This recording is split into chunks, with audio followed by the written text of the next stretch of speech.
Bob the Alien Discovers the Dewey Decimal System by Sandy Donovan and illustrated by Martin Haake. As read to you by Daisy.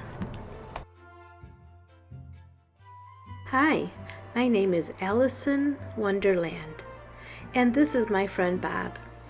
He's from Planet Plain Old. Bob loves spiders. Planet Plain Old doesn't have books. Bob thought books might help him learn about spiders.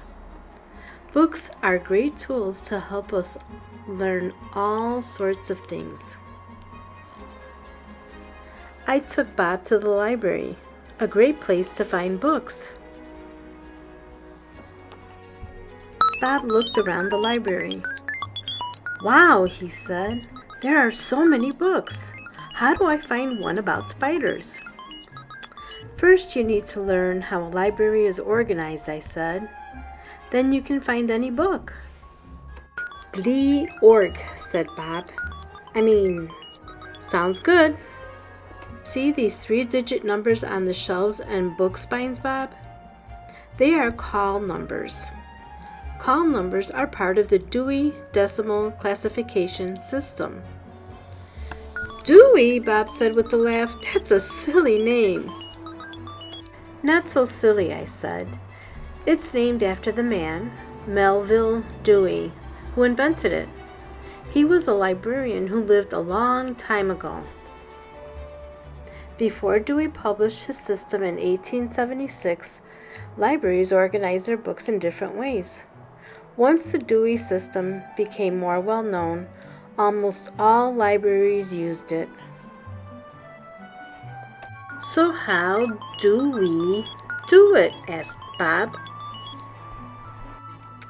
Every nonfiction book can be put into one of 10 groups.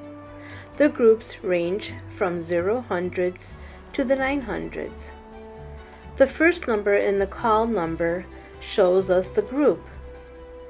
This book is in the 000s. "Bleeglop," said Bob. "Sounds confusing. Can you tell me more?" "Sure," I said. "The 000s are general books, like encyclopedias.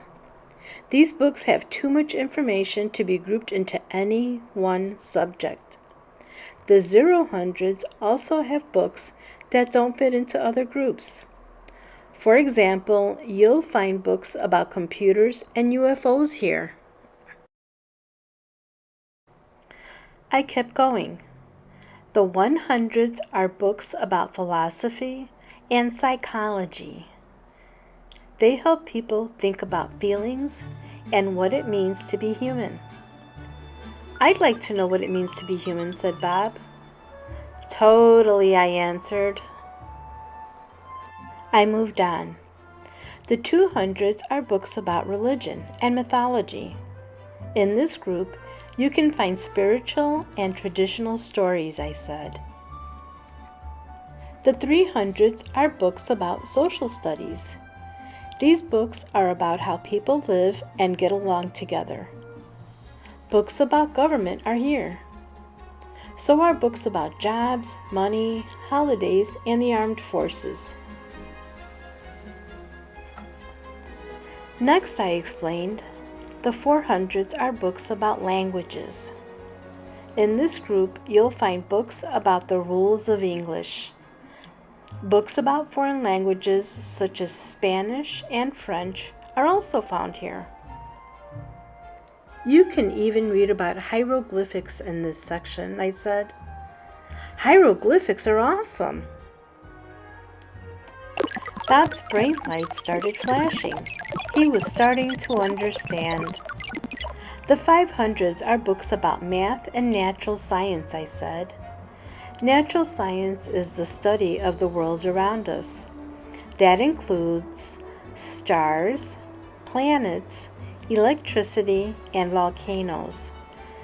It also includes dinosaurs, rainforests, plants, and animals. "I love animals," Bob said. "But are we almost done? I'm getting tired." "Hang in there, Bob," I said. We also have books about applied science. They are in the 600s group. Applied science is a study of how people use nature to make life easier. In the 600s group, you will find books about technology, cooking, health, farming, and cars. Books on secret codes are also found here. We're near the end, I said. We put books about art and recreation or fun activities in the 700s. These are books about drawing, painting, and music. Books about sports are also in the 700s.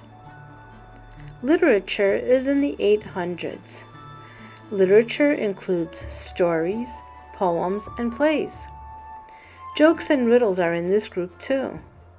And guess what's last, Bob? I said. The Dewey Decimal System was created to include both fiction and nonfiction books. Fiction books were put in the 800s, but as the number of fiction books grew, libraries ran out of room for the 800s. Librarians moved the fiction books to their own section of the library. 900s, he asked. Right, I said. The 900s are books about history and geography. If you want to read about explorers, knights, and castles, wars, and stuff like that, you look in this group. 000s, general books. 100s, philosophy and psychology. 200s, religion and mythology. 300s, social studies. 400s, languages. 500s, math and natural science. 600s, applied science. 700s, art and recreation. 800s, literature. 900s, history and geography. Jeepers, Bob said.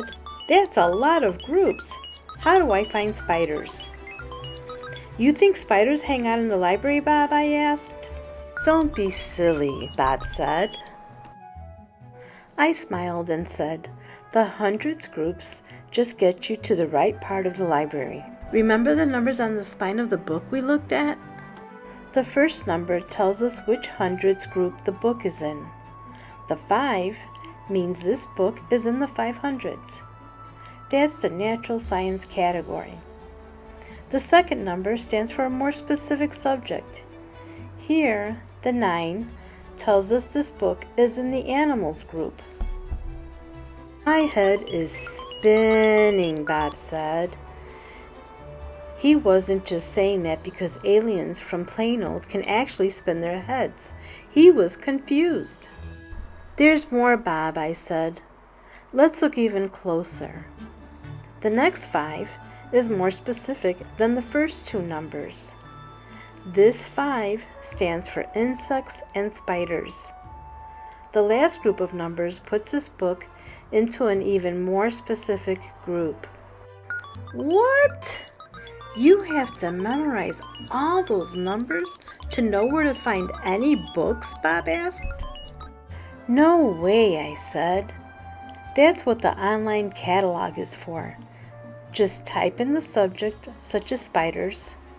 The catalog gives you the names of the books in the library about spiders along with their call numbers. To find a book, you go to the shelf marked with that call number. Oh, here are some, I said. Did you find some spiders, Bob asked. No, Bob, I answered, but I found 8 books about spiders. Should we check one out, I asked. Lee org. Sounds good.